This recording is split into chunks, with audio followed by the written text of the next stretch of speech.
What do you do if even that suggested bid is not giving any impressions? That's not abnormal, unfortunately. It's not abnormal to not get impressions. And so what I would say is that raise your bids, test raising bids. A couple of reasons why this could happen as well is you might have that particular search being triggered through another one and somewhere else in your ad structure for that product. So that could be another reason why. So if, for example, if that keyword is performing in, say, a phrase match and you go and you launch an exact match, it might take a while for that impressions to start shifting over to the exact match, which is fine and expected. Okay, so you can test that. I would honestly just test like increasing the bids here. Oftentimes, even if you're using the suggested bid, that doesn't necessarily mean that's a high enough or aggressive bid. The suggested bids are a good start, but you always need to optimize from there. There are other ways to do it, right? So anything that is going to increase your conversion rates will increase your ranking. Anything that increases the amount of orders that you're getting through that specific search will increase your ranking. That's why a lot of times sellers will do these things in tandem, like say testing coupons, potentially testing lower price point if you have the margins enough to be able to do that. If there's any sort of listing optimization that you've been putting off for a while. I also just today filmed, so expect it out within the next week or so, filmed a video on how to analyze your conversion rates versus your competition. There's some stuff going over the search query performance reports, how to use those to analyze. So if you're brand registered, I would keep a lookout on the YouTube channel. That's going to be helpful as far as like analyzing how is your conversion rate versus your competition. Best combination of map types for branded, generic, and competitor keyword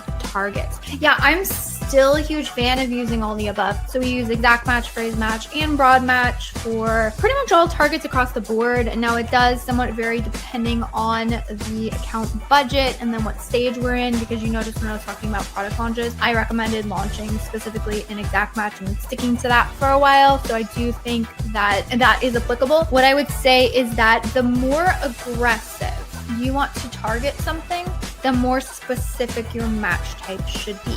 And that's not because there's anything wrong with phrase match or anything wrong with broad match. Everything has their place. The difference between those is when I am aggressive in exact match, I can be 100% confident that my spend is being allocated to that specific search term. If that decrease in ad impressions means less people are seeing your product through the ads, and then the sort of cumulative, the way that the ads influence organic ranking is if the ads sales are happening through that one specific search. That's why I talk about if you're going aggressive, go an exact match so you can influence the sales velocity through that one specific search. If both the organic and the advertising combined make a greater sales velocity on that one shopper search, then you will climb up in rankings. And that is exactly and precisely the reason why a lot of people will push their advertising, they'll see their organic ranking climb, and then they'll say, oh, this is unprofitable, and they'll cut their ads, and then their ranking decreases. And they're like, what gives? It's because those ad sales through that shopper search were adding to the cumulative or total sales that you were getting through that one shopper search. And without those additional ad sales, you do not have enough sales velocity to be able to push past your competitors. Business reports will tell you the sales that happen the day that that transaction is enacted. So if I go into, if I go to Amazon as a shopper right now, I want to purchase a product, bang, done, add to cart, ship it to me. That transaction is going to show up in that seller's business report as the day that I bought the product. However, if they go into their accounting section of their reports and they look at when they actually, when that accounting records the sale, they're probably not actually going to see that transaction till maybe a day later. And the reason why is because you don't actually get paid as a seller until that product ships.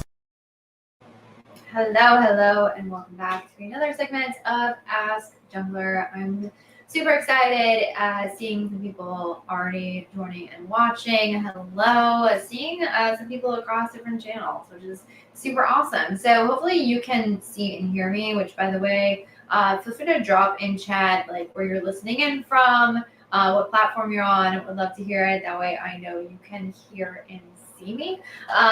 But if this is your first time joining in, I want to give a huge welcome to you and also let you know kind of what this is about and what this is for, because I show up every single week here on Thursday, same time, same place. So if you enjoy what you're seeing, definitely recommend coming back next week and the next week after that. We always get a lot of reoccurring listeners. So this is a format. All right, so we have some people joining in from LinkedIn. Hello. Glad for you to join us. So hey, quick intros. My name is Elizabeth Greene. I'm the co-founders of an Amazon ads agency, hence the name Ask Junglr, and this is an Amazon ads Q&A. So basically, my goal with this is to get you the answers to your Amazon ad questions as quickly as possible and as specifically as possible. Because what I have found over the years of managing, gosh, I don't know how many millions of ad spend, but then also in different categories. So we manage things from supplement category to baby to household items to high-priced kitchen items, a lot of clothing brands as well. And so what we have found is that every single category, every single product has its nuances. So there's general, like really good ad strategy. So if you ask me like a general strategy, more than happy to give you that. Like, hey, what is your launch strategy? How do you decrease total A cost and increase sales at the same time? Difficult to do, but not entirely impossible. Honestly, some of the strategies that my account managers are coming up with, which by the way, I'm no longer the smartest person on my team, believe it or not, when it comes to Amazon ad strategy. And so that's honestly what I do when it comes to like sharing insights with you guys. I'm essentially stealing my team's homework is what I do. Like, I don't know if that makes me a hacker or not. But we recently just put out a doc, or we did a presentation with Kevin Sanderson on launch strategy. And also, by the way, I have a really amazing resource when it comes to like understanding launch strategy. We have like our A to Z system, and like this is 100% our entire playbook on how to launch products. So, by the way, this is not something that I came up with. This is something that one of my amazing account managers came up with, and it was basically like, oh my gosh, you're getting insane results. What are you doing? And that's basically how our entire agency works. Is we have really amazing people who follow processes, but when those processes don't exactly get the results that you want, which, let's be honest, accounts, products are not cookie cutter. There's best practices, and there's how the heck do you get results when best practices don't move the needle in the way that you want to. So that's essentially what my account manager is doing day in and day out, looking at products and going, oh, okay, so in this specific scenario, this is the best applied strategy. And then what I'm doing is I'm stealing their homework and I'm bringing it to you.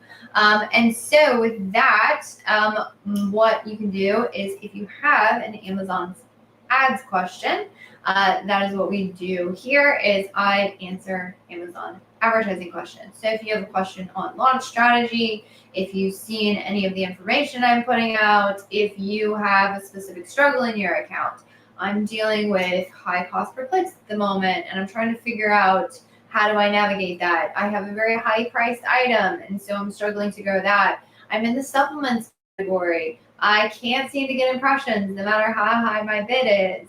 These are just some things that, one, we're dealing with internally and have strategies for. And then two, I've talked with a lot of sellers and seen kind of their struggles and what they're dealing with. And it looks like my mic is on the wrong one. All right, cool. Let me fix my mic. Hopefully my sound is better now. Anyway, so let me know what Amazon's ad questions you guys have, and then I'll pull those up on screen. We'll get you the best answers possible so you can get up to speed very quickly and start executing so you can grow your brand and also maintain your profits, because that's what we're trying to do. The goal is not to continuously have like our Amazon like our account be so reliant on Amazon ads that we have a hamster wheel. I actually audited a brand just this morning. And I'm like, hey, look, guys, you guys are on the hamster wheel of having to focus in on ads perpetually, because unfortunately, the way your system is set up, your ads are not driving organic ranking. And so what happens in those scenarios is your account continuously has to rely on ads to drive those sales. And you get on that hamster wheel. I'm here to help you get off the hamster wheel so you can have your cake and eat it too, meaning you can grow sales and grow profits at the same time.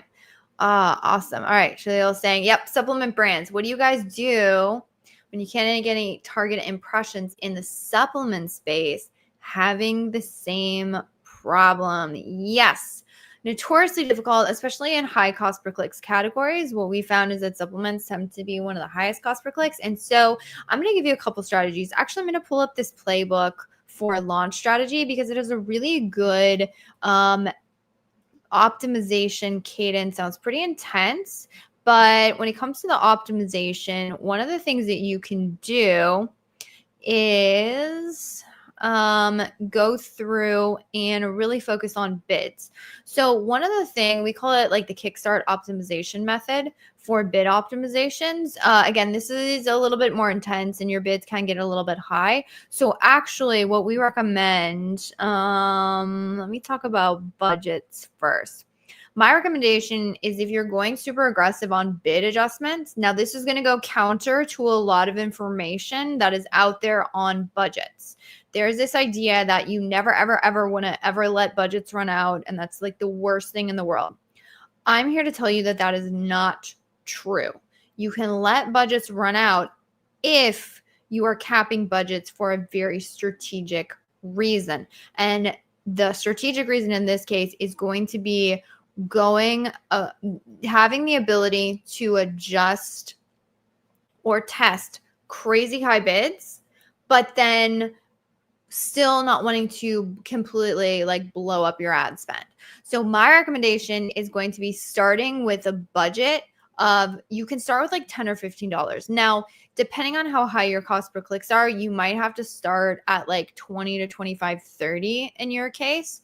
And this is like a case study. Like we took over a brand, honestly, from an agency that didn't have a lot of things that they were doing wrong. There was obviously gaps that we identified, but we grew sales by like 40% while lowering total A costs and A cost by like 35 points. A cost got lowered by 40 points in 2 weeks, literally 2 weeks. It was insane. I asked my account manager, I was like, what the heck did you do? And what he said, he's like, hey, one of the main things I employed was budget optimizations. There are some budgets in that account that are running out. However, if done wrong, you can shoot yourself in the foot, obviously. But if done right, you can, it's really strategic, okay? So what the budget optimizations allows you to do is you can go super crazy aggressive on your bid optimizations, but you know that there's a fail-safe in place instead of campaign budgets. If you set $100 a day, $50 a day, and then you push up your bids really aggressively, what you'll find is that as soon as those pop off, you're paying, gosh, sometimes like $8 a click. It's bananas. And then all of a sudden your $100, $200 budget triggers, and then you end up like just blowing up the ad spend, and it's not good because you need to get those clicks to test. But what we found is that those tests can be really expensive. So budgets, having a budget cap, a budget ceiling, knowing that it's going to run out, but that is because it is in a test phase, that one is going to help you be more aggressive. All right, 2, let's go over optimizations, and then I'll give you a hack that my account managers are testing to when they're having the same issue that you're seeing. Okay. By the way, if anyone else listening in has an Amazon ad question, drop it in the chat. I'll pull it up. We'll get you the answers as well. All right. So let's talk about our bid optimizations and what we call our kickstart optimization method.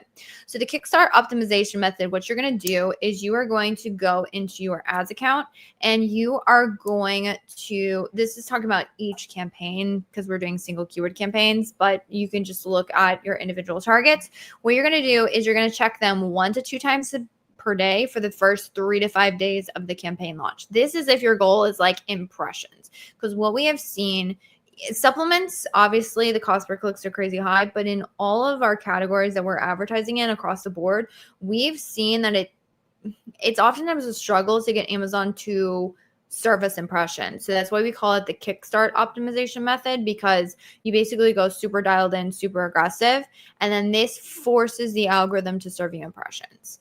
So if you see 0 impressions or less than 1,000 impressions for your bids, again, in the first 3 to 5 days, now the amount of impressions is going to depend on the search volume for it, but we typically look for at least 1,000 impressions. You want to do a bid adjustment. So if you see impressions rolling in, you can skip this step for those keywords. But if you're not seeing it, so you either want to increase your bid by 20 to 50 cents, or if your current bid is below whatever the new suggested bid is, you want to set your to the suggested bid or slightly higher.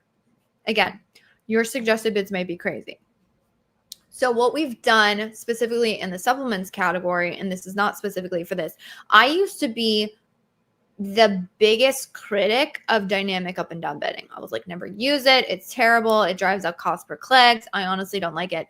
Until one of my amazing account managers was like, hey, Liz, I'm testing dynamic up and down bidding in this specific scenario. And in this case, it's working.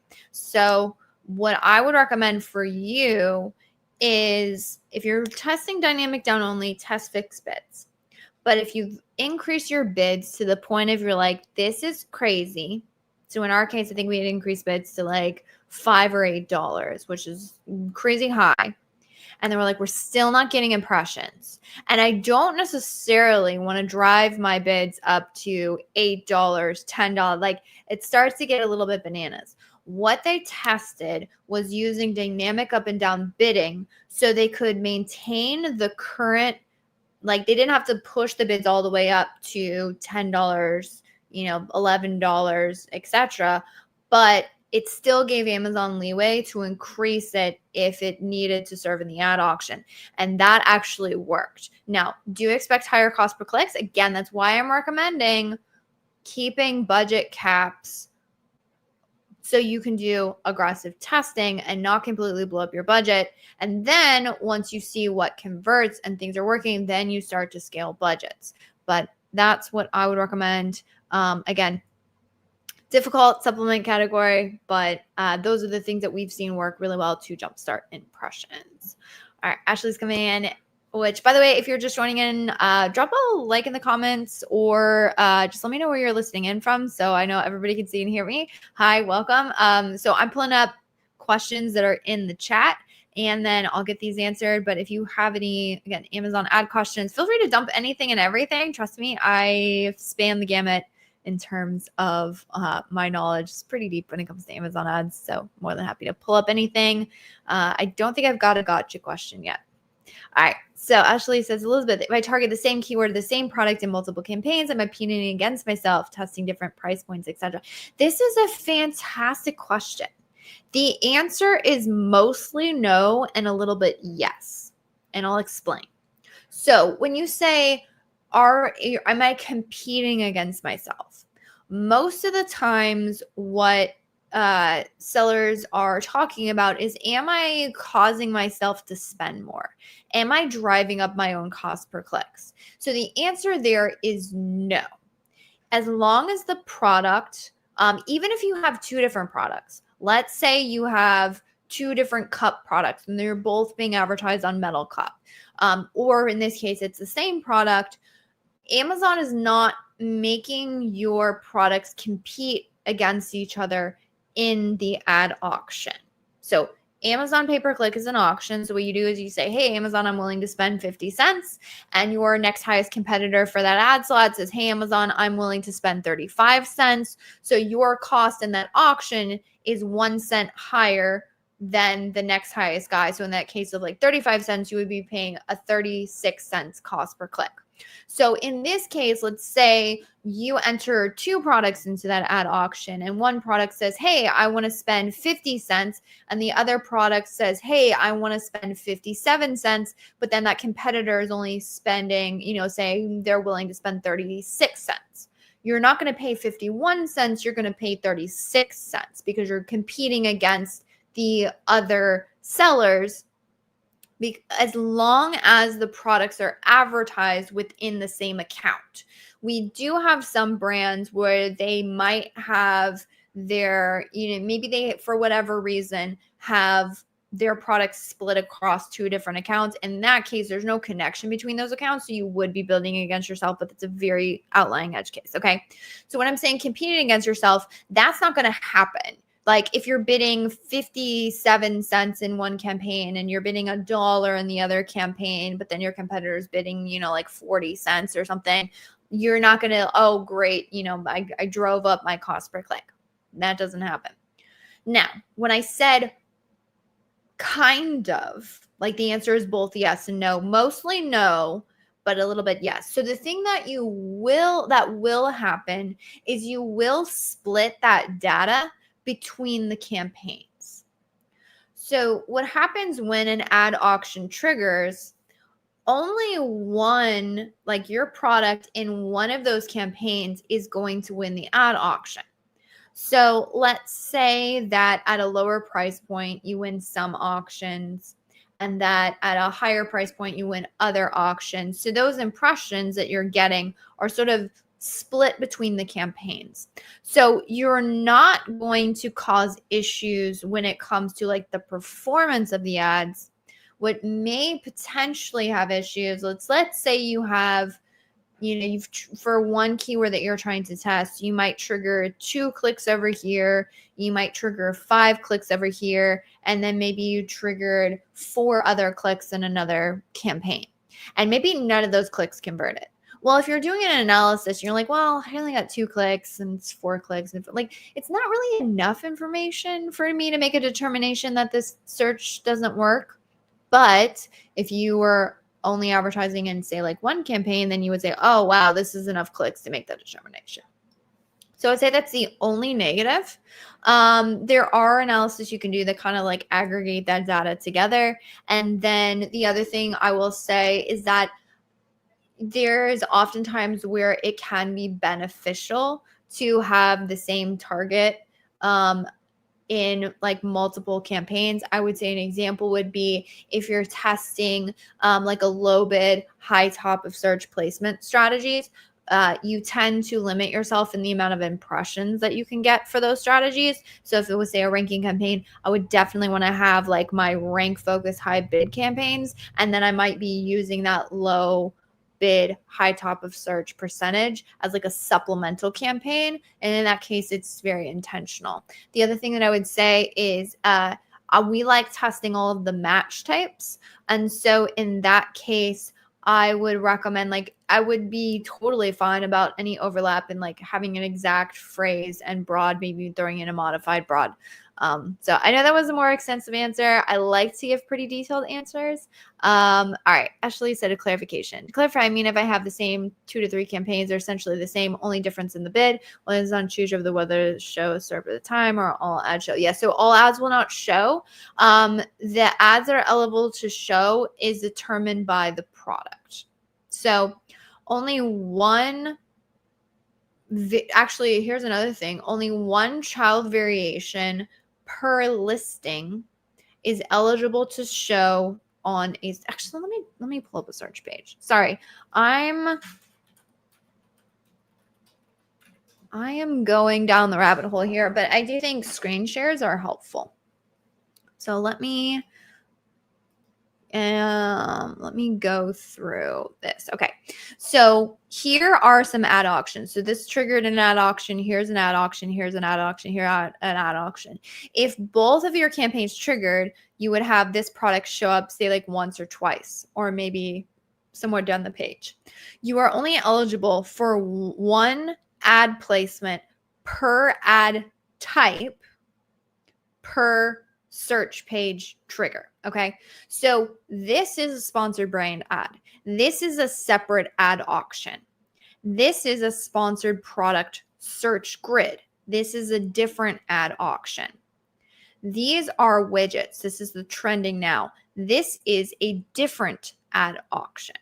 So there is a scenario where the same product could show up, win this ad auction. It could win this one of these ad auctions. It could win this ad auction. And then It could also win the video ad auction because this is an ad auction that triggers. What happens when you load a search page is there's a ton of different ad auctions that trigger, and those ad auctions are based on the specific placements. And then you might have like today's deals. So this is sponsored, but again, could win this ad auction. And these are also sponsored brand ads. And this may be a brand or display ad. You can see these are sponsored. So there's a ton of, there's all these ad auctions that trigger, right? But what will never happen is you won't win twice per listing for the same ad auction. So this product, and I don't want to click on it because I don't want them to have to pay, but see how there's different colors of this one? Like only the pink one is showing up. You would never get, like say it was advertised here, you would never get the pink and the blue one to show up. It's only ever going to be one of those colors. And so like actually like even if I had a ton of campaigns with the same keyword with the highest bid ever on something, I'm never going to win an auction. I'm never going to win more than one spot in an auction. Again, that's determined per listing. So again, you are never going to get like this child ASIN right here. I'm never going to have like the pink and then the white and then the green. It's only ever going to be one of them. And so that can kind of give you some insights as to like how you can set up the campaigns. All right. Ashley, thoughts on sponsored brands TV ads? This is a fantastic question. So I would say the one thing that I love about sponsored brands TV ads is the fact that Amazon basically democratized access to being able to run TV ads. If you think about it, it's insane. Like, how expensive is it to run TV ads? Like, historically, to get access to something like that, insane.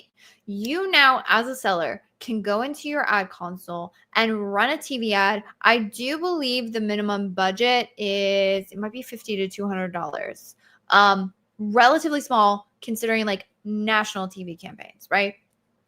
This is what I will say. You can on like Amazon's like sponsored brands video, you can test a crappy creative. What I would not do is if you're running like a sponsored, like a TV ad, you want to make sure that you have a very strong creative, and then also think of like where that product is being shown. So on Amazon sponsored brand ads, like the video ads, it's still very much search based. So someone is like say on this page, right? I went and I searched for baby blanket.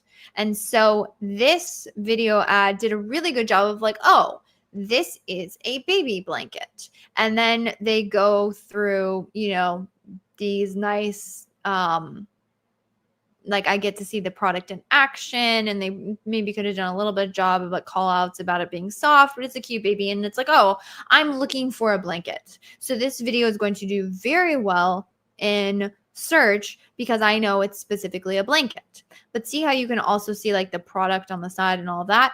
So you want to understand where this ad is going to show up. It's going to show up on somebody's TV for somebody who might not necessarily be looking for a blanket. So you want to make sure that like you show more of the benefits and the features and the kind of what's in it for me, and much more like a typical commercial ad versus what we've seen is that those typical commercial ads, it's like what's in it for me and the brands and all that kind of insights. Those don't do well in the Amazon search page because again, it's very search specific. So I would say if you have the budget and if you've maximized your like sponsored ads, then definitely I would test the TV ads. If you don't have a strong creative or you're still like working to get a full funnel approach when it comes to like Amazon search, then I would hold off. And again, strong creatives are important. One of the best-selling listing items was removed from Amazon catalog in the skincare category, and they're pressing of getting that listing up. From our understanding, we're totally allowed to sell this product. Should we relaunch the product we are using in new PC packaging or wait for the product to get reinstated? Pros and cons. And to be honest, this is a gray area where I'm not 100% sure what is according to terms of service. I would say if for the strongest like certainty that the product won't be taken down again, it's best to wait for the product to get reinstated. However, we have had a client who he determined it was worth it. And there was some certifications that were being waited on for a specific product. And there was some kind of ways you can get around it by launching it in a different category. And but oftentimes if you get sales velocity through keywords that are associated with that browse tree node, so like basically the way Amazon looks at consumer behavior, it's saying like, oh, we noticed that these consumers who are looking for this specific product tend to use these sort of keyword clusters. That's why if you've ever had a product that's been like switched into a specific category, it's either one, because you put something in the listing that triggered the algorithm to be like, oh, I have a different understanding of this product now. Or Amazon is taking a look at the browser history and the browser behavior of shoppers who are purchasing your product and actually using that to categorize you. And so what will happen with this is like there were certain words that were intentionally left out of the listing that we knew would create a trigger for it to be shifted into a category where you would need the certification. And then we also were very careful about what we were targeting on the ad side to try and not have that like that indexation and that shift. But unfortunately, because that's the browsing behavior that happened, it just kept getting shifted over. So I would say like if there's a very high potential just due to, again, that kind of behavior of the algorithm, that you might end up having an issue where it triggers again and removed. I would say whether or not you choose to test that is going to be like, how much of a benefit or sales do you think you could get now if you did that? And then how much of that is going to hurt you when most likely the product gets flagged and taken down again?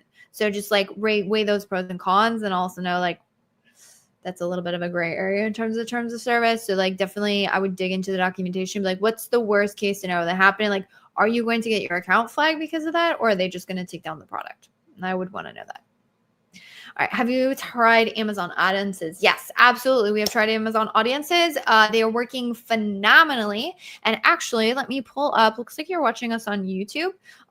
So let me pull up a YouTube video. So I'm going to explain my recommendations in terms of like audiences that are working best. But if you want to understand more about AMC and how to use it for your Amazon advertising efforts, you want to go and check out these. So transform your ad strategy with AMC. This is a fantastic interview I did with my good friend Neha from Ad11. And then Michael Erickson from Ad Badger, who's a great friend of mine. We went through different ways to use AMC in your ads. So those two videos, highly recommend you check out our YouTube channel if you want like a little bit more depth. But the easiest one that we've seen, we haven't seen like a fail-safe one yet. There are certain instances where it doesn't work, but the one that we're testing and rolling out virtually across all of our accounts is we're creating an audience, or Amazon already has these pre-built audiences of shoppers who added your product to cart but did not purchase. And then we're using those AMC audiences in an automatic campaign. And those are performing really, really well. I think we have like a 20% ACoS in one of the accounts that's a supplement account, which has been like phenomenal. So I definitely recommend testing that. Some good questions here about DSP. Philippe is saying, hello, sorry to be late. Not a problem at all. We're welcome to have you. So we're going to be here for a bit. By the way, if anyone has any questions, Amazon advertising questions, feel free to drop them in the chat. And I will pull them up on screen and we will get those ones answered. All right. Let's see. MZ is saying, is Amazon DSP effective to drive more conversions with acceptable ROAS? It can be. It can be. It can be an insanely powerful tool. Also, if you have maximized what you're doing with sponsored ads, or if you're struggling, like if you're doing most everything you can and you really need to grow your brand's market share, DSP, fantastic next step. Now, it is much more complicated to run, and it is different than Amazon advertising. It is a bit more of, it doesn't have to be a brand awareness play. You can do bottom of the funnel, like retargeting of like different audiences, and you can definitely get way bottom of the funnel with it.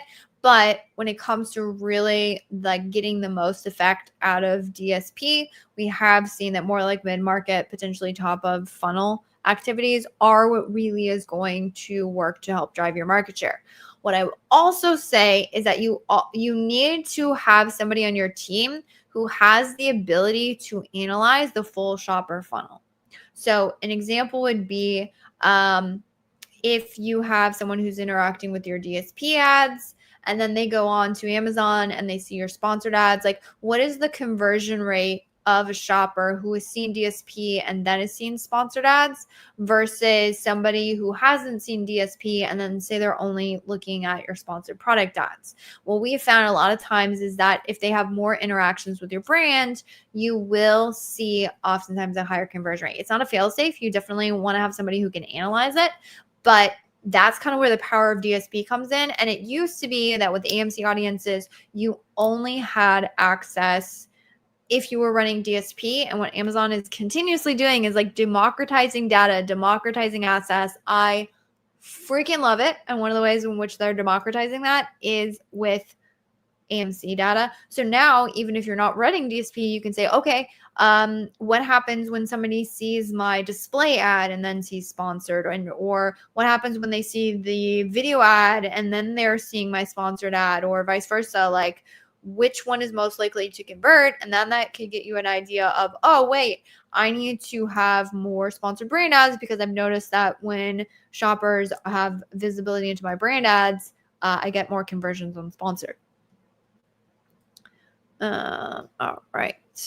Question. So they're saying, can you provide any access to that doc? Yes, absolutely can. This is the doc that you're talking about, correct? The let's see, we have a whole, this is a 36-page doc on our, like, this is exactly our product launch strategy, like A to Z. So if anybody wants to completely swipe my rank strategy, A to Z, this includes not only just keyword research, so it goes over keyword research, it goes over setting up the campaigns, which is where most strategies stop. I'll be honest, like most strategies are like, hey, you did the keyword research and you launched your campaigns. Congratulations, you're in launch. And then I get so many freaking questions that people will be like, oh, I launched my product. I haven't gotten impressions yet. Like, what do I do after I launch my campaigns? How do I adjust? Like, what should I be looking for? And I'm like, I got you. So this strategy not only goes over like the launch system, like how to choose keywords, how many keywords to choose, what kind of campaigns should you set up, what's your bidding strategy, what's your starting bids, what's your starting budget, all A to Z, 100% black and white. We also go through optimization strategy, and we go over scaling campaigns because everybody always stops with launch campaigns and then nobody knows what's to launch next. So we have, which by the way, I have a video coming out on this because it's such a freaking amazing strategy. We call it our rank hijack strategy. It's basically a way to steal your competitor's market share and use that stolen market share to rank your products. It's like pretty bomb.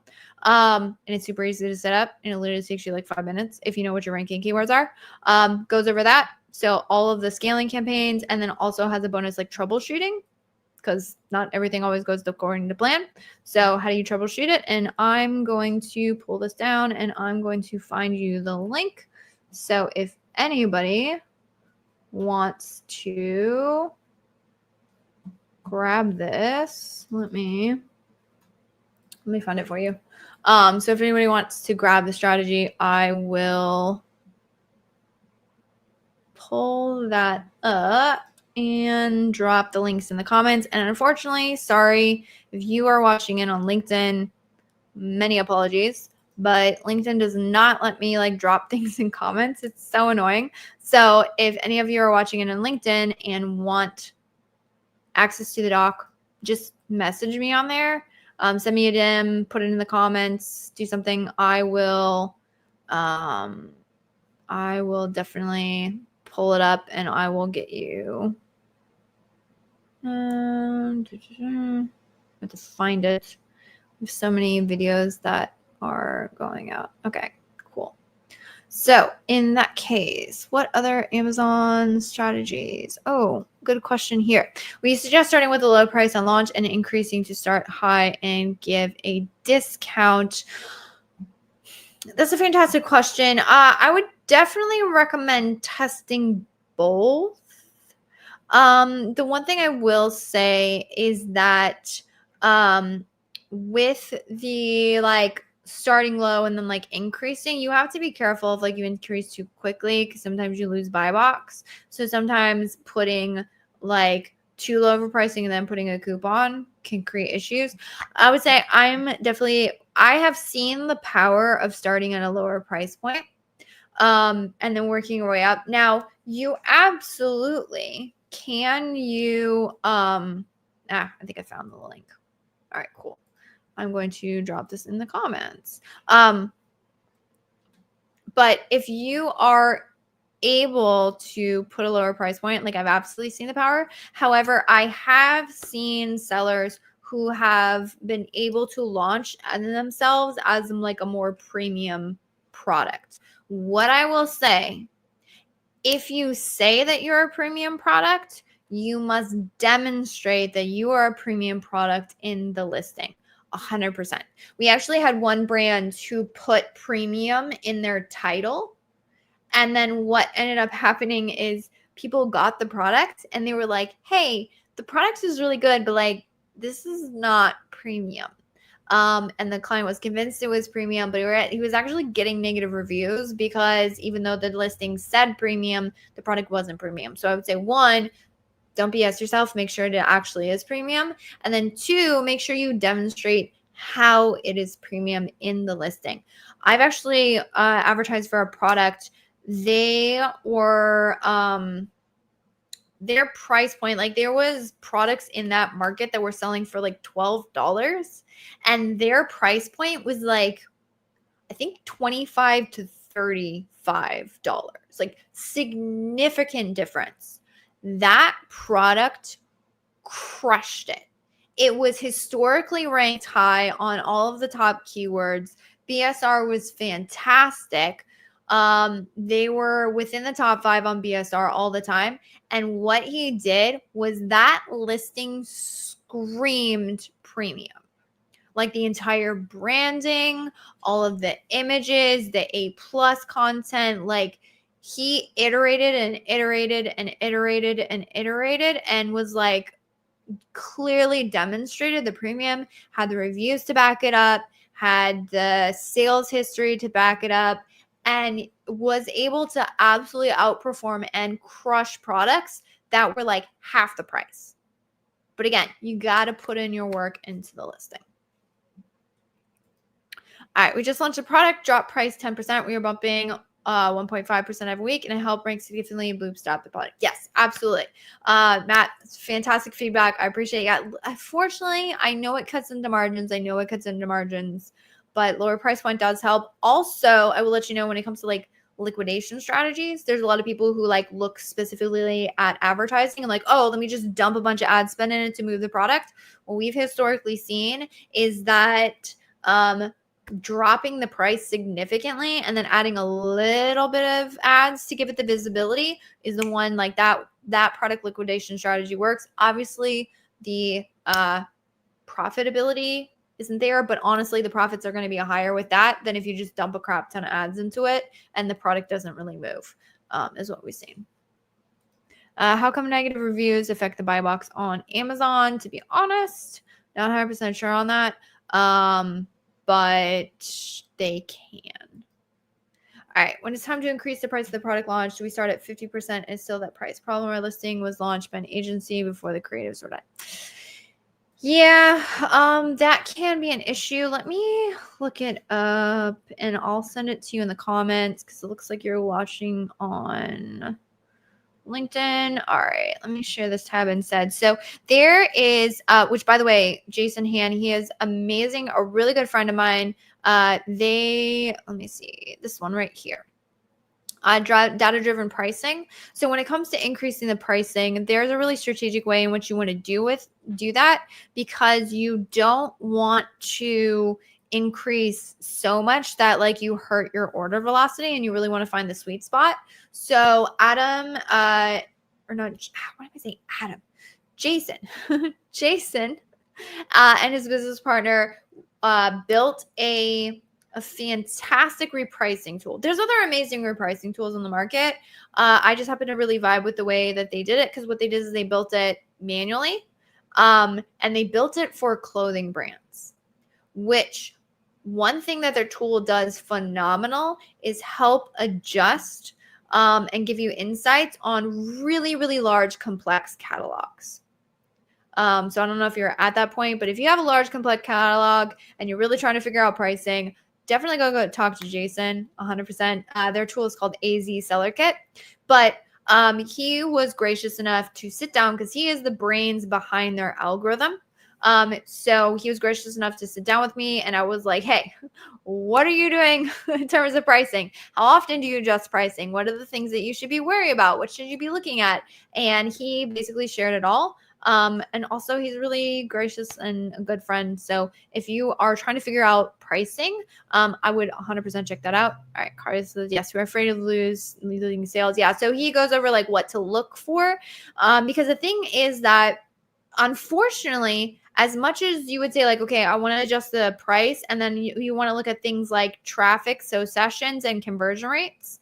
So unit session percentage, those two data points in the business reports have like a 2-day lag. So in like best case scenario, you would be looking at your unit session percentage like every single day, be like, okay, how is my conversion rate affected? But because there's a 2-day lag on it, like sometimes 2 days of waiting is too long. So Jason goes over, I believe he talks about looking at like order velocity.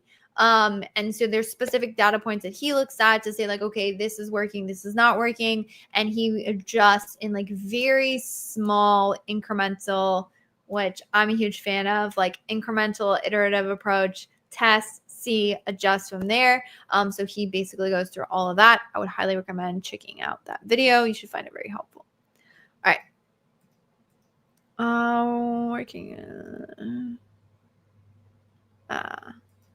Oh, here we go. Talk about clients. Cool.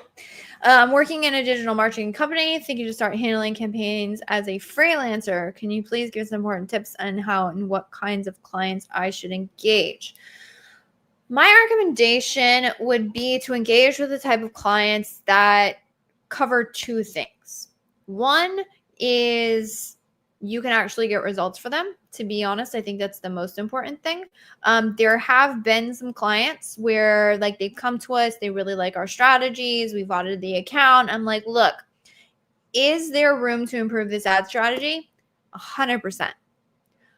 Am I super optimistic that we can absolutely improve what you're doing? 100%. Do I think it is worth it for you at this stage for me to manage it for you? No, because what I'm going to charge, because we're a more premium service, we're a super high touch service. And so I want to make sure that if somebody's going to work with me, they're going to have an ROI.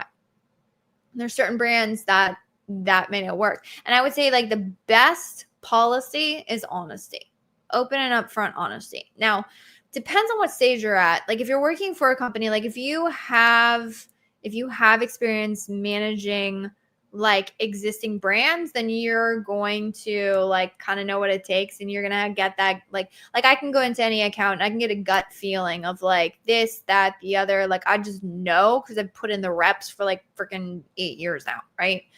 But if you're just getting started out, you don't have that intuition muscle. And so I would just like be upfront upfront with people. I would say get really, really good at data reading. But the other thing is you have to find the accounts that like you vibe and you want to work with. So an example is like we have several enterprise brands that we work with. I'll let you know, like the money's great. The money's good. The sales cycle is super long. Takes them 1,000,000 years to sign. And they're really sticky when they sign, because if it takes them 1,000,000 years to sign with you, it also is going to take them 1,000,000 years to leave you. So all positive things. They move so slow. God love my enterprise brands. If anyone's in enterprise and listening to this, like, I love you. Please talk to me. But also, like, we are with one account, the budgets are annualized, which means they're like, we have this much to spend for the year.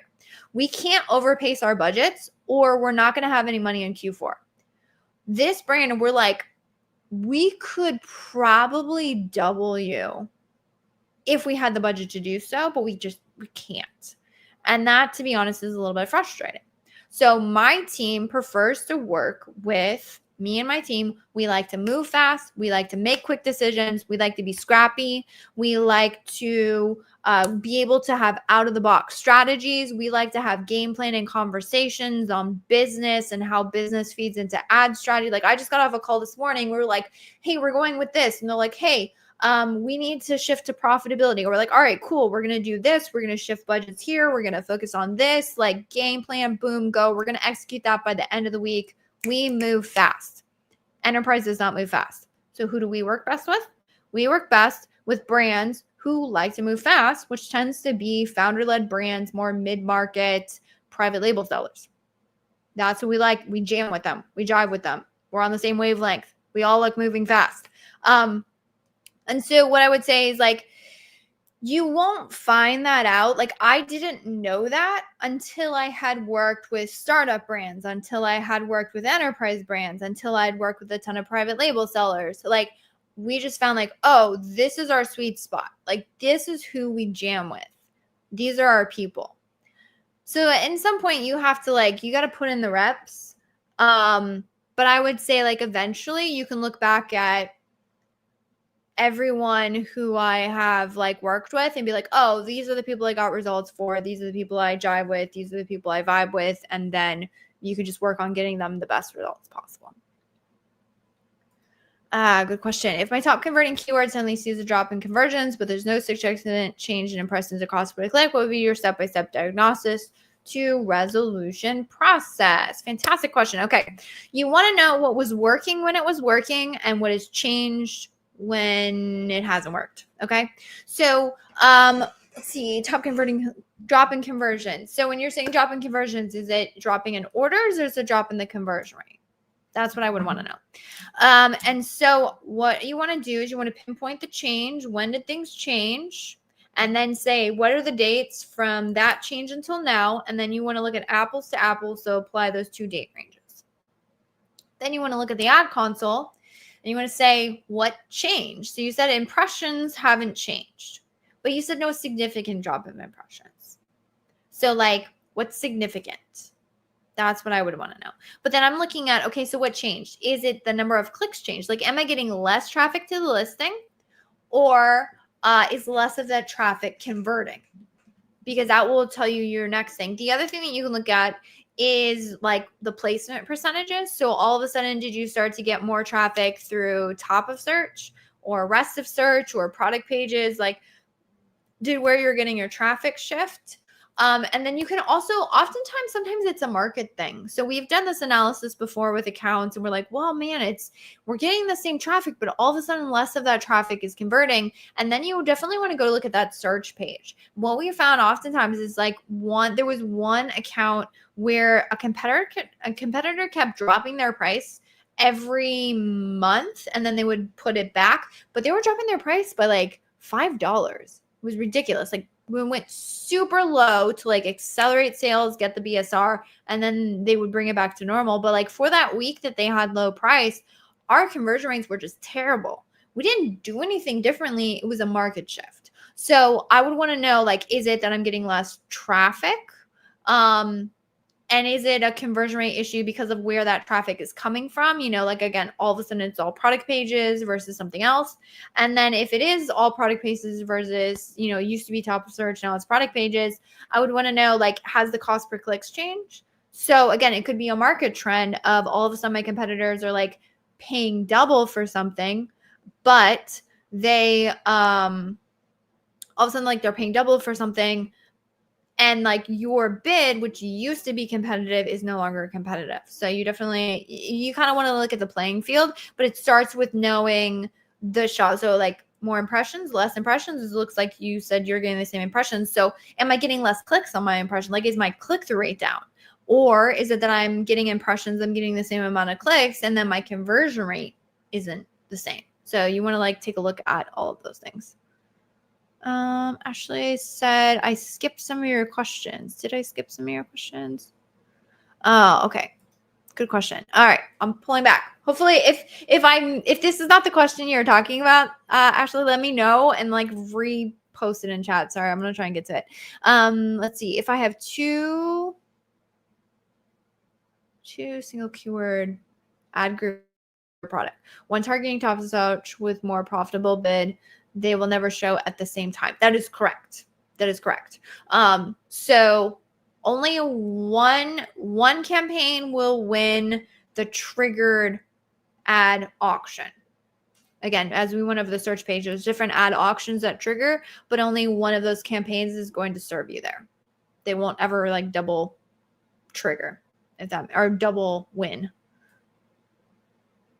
Cool. All right. Let's see what else we got. People saying thank you for a minute. Glad it was helpful. All right. All right. Ashley, let me know if that was a question I skipped over or if not. This is a fantastic question that I have a resource for, and let me pull it up. So you're asking about Black Friday, Cyber Monday. What is the strategy to increase sales? How do you go about that? Let me pull this up, and we actually have a video on YouTube on the topic, but it's linked in this document, and I will find this and I'll put it in chat somewhere. All right. So the main thing is your to-dos. Actually, you have more things that you need to do now than days of. And so your goal with any Cyber Monday, Black Friday, Q4 is you want to maximize what's working and you want to limit whatever is not working. So cut as much wasted ad spend as you can, and then make sure that you are maximizing what campaigns are driving the orders. The main thing that you want to do is increase budgets the days of, or again, don't be afraid to let budgets run out on certain things. Like if your campaign ACoS is 100% and you're like, oh my gosh, my budget's running out. Do you want to add more budget to something that has 100% ACoS? Hopefully the logical answer is no.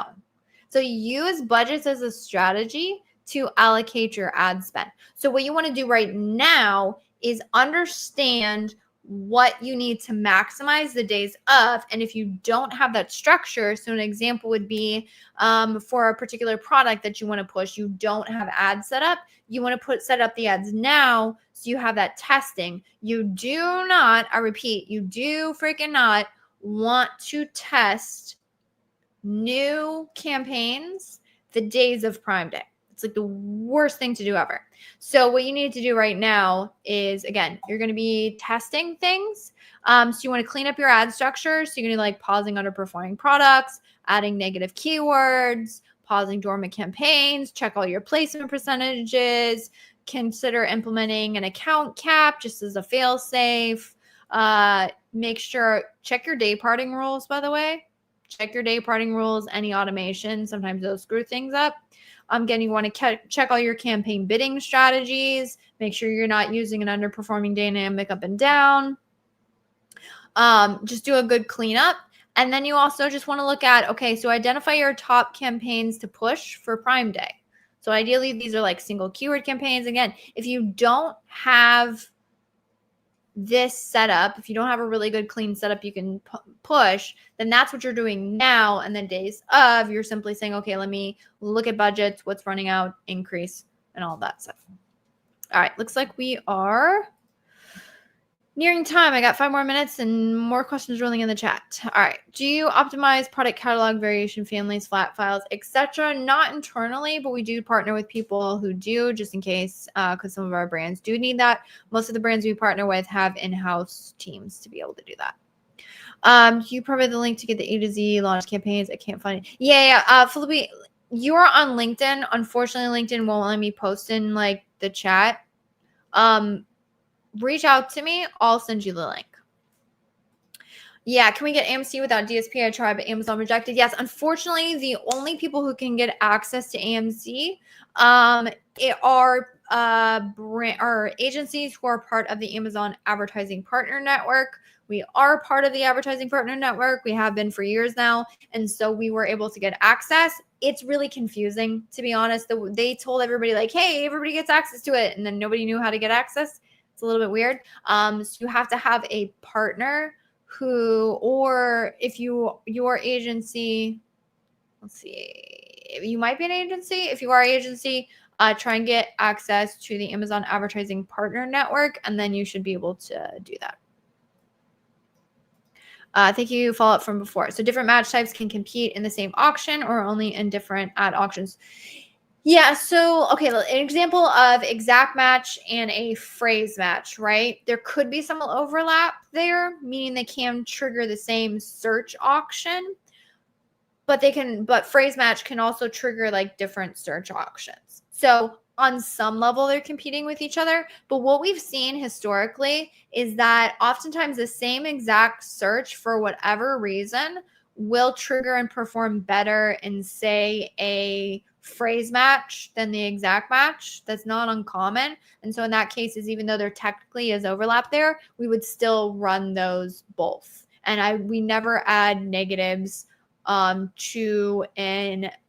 never add negatives to, say, like force a placement, because in our experience doing that can end up like negatively affecting, meaning like I'm never going to like launch the exact match and then put that search term as a negative in the phrase match, unless I go and look at phrase match and I'm like, oh wait, this search is underperforming, then we would add the negative. We never like preemptively add negatives. Can you please share the document regarding the question of Black Friday, Cyber Monday? Yes, I will. Give me 1 second because I'm going to have to go and figure out what the page is. Actually, you know what? Screw it. Let me just share. I'm going to share the copy link in the chat. And again, if you are watching it on LinkedIn and you want to get access to that, let me know, because I will have to send that to you. Okay, awesome. Looks like we are at time. So Matt saying great presentation. Yes, thank you so much. I'm really glad you enjoyed it. Which there should be that doc. So if you want access to it, I'm sure there was a link in the PPC Mastery Summit. I'm saying thanks a ton. You are very, very welcome. You guys are amazing. Much love to all of you. I appreciate everyone who has been joining in here. So again, if I've shared any documents and you're on LinkedIn and you don't know where to find them, please just reach out to me. More than happy to send you guys the links so you can get access to that to help improve your ads. And then as always, if you are a seller listening in, if you want help and you'd like me to take a look at your ads, feel free to go to our website, Junglr, JUNGLR.com, and reach out to me. You can apply to get your Amazon ad audit. We'll audit your brand, let you know how you can improve. Obviously, the goal is for you to be like, oh my gosh, that was amazing. Yes, please help me. Let me pay you for it. But either way, promise not to hard sell you. And I'm just here to help. So I always say we give away the information for free, which is what the show is all about. And we sell the execution for anyone who thinks that it would be beneficial to them to help. So with that, I will see you all same time, same place next week. Come prime the Amazon advertising questions and we'll help you get answers so you can run better ads and make more profits. Thanks so much, guys. You're awesome.